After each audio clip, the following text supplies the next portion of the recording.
IPL 2024 సీజన్లో Sunrisers Hyderabad ప్లే ఆఫ్స్కు చేరుకుంది. గత రాత్రి ఉప్పల్ వేదికగా జరగాల్సిన Gujarat Titans Sunrisers Hyderabad వర్షం కారణంగా టాస్ పడకుండానే రద్దయింది. ఇక దాంతో అంపైర్లు ఇరు జట్లకు చెరో పాయింట్ కేటాయించడంతో 15 పాయింట్లతో Sunrisers Hyderabad playoffs బర్తులు ఖరారు చేసుకుంది. నిన్న కురిసిన భారీ వర్షంతో ఉప్పల్ మైదానం మొత్తం చిత్తడిగా మారింది.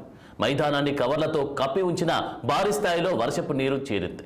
వరుణుడు కాస్త శాంతించడంతో కవర్లను తీసేసిన మైదాన సిబ్బంది గ్రౌండ్ను సిద్ధం చేసేందుకు తెగ కష్టపడ్డారు. వర్షపు నీరును పూర్తిగా తొలగించి చిత్తడిగా మారిన అవుట్ఫీల్డ్ను ఆరబెట్టారు. మైదానాన్ని ఆటకు సిద్ధం చేసేందుకు దాదాపు 100 మంది సిబ్బంది శ్రమించారు. కవర్లు పూర్తిగా తీసేసి ఆటను ప్రారంభిద్దామనుకునే సమయానికి మళ్లీ వర్షం రావడంతో పరిస్థితి మళ్లీ మొదటికి వచ్చింది. ఎడతెరిపి లేకుండా వర్షం పడడంతో మ్యాచ్ను రద్దు చేయాల్సి వచ్చింది.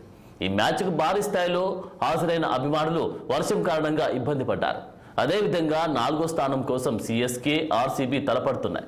ఇక శనివారం బెంగళూరు వేదికగా జరిగే ఈ మ్యాచ్లో ఆర్సీబీ 18 పరుగులు తేడా లేదంటే 18.1 ఓవర్లలో లక్ష్యాన్ని పూర్తి చేసి విజయం సాధిస్తే మెరుగైన రన్ రేట్తో ప్లే ఆఫ్కు చేరుకునే అవకాశం కనిపిస్తూ ఉంది.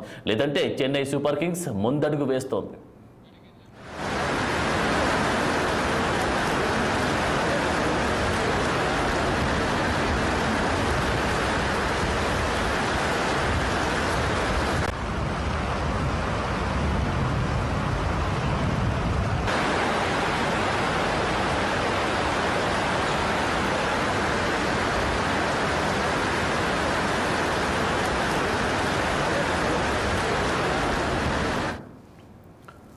జనసేనాని పవన్ కళ్యాణ్ ఏపీ అసెంబ్లీ ఎన్నిక